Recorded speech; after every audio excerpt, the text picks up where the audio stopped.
Welcome welcome the one and only Suhail Ahmed साहब। आपकी super over में एंट्री लाहौरी गेट तो नहीं हुई, दुबई गेट तो जरूर हो गई है। तो आप बताएं कि आपके लिए अगर आप यहां होते तो टाडली में गरम गरम कुलचे, कीमे वाले नान, लाल बोटी उहदे नाल थोड़ा जा हलवा ते थोड़ा जा हरीसा ते थोड़ी जी मिठाई, थोड़ी जी गरम जलेबी, सारा कुछ इंतजाम करते। लेकिन अब आप वाया वीडियो लिंक बैठे हैं, तो welcome to super over.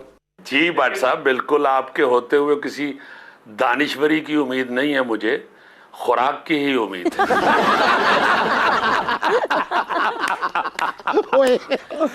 But तुसा नहीं है, तुम समुद्रों पार भी पै गई हैं। दुबईयों शर्मिंदा है।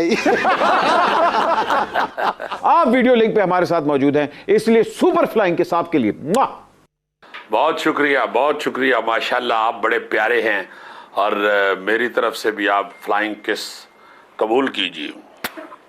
Thank you. बस ये मेरा कली का हिस्सा विच कोई ना है। वैसे आपस की गल बट जी, सुहेल पापा दुबई, तुसी लाहौर के लम्मी किस हो रही है? बस किसी को पता ना लगे इस गल का।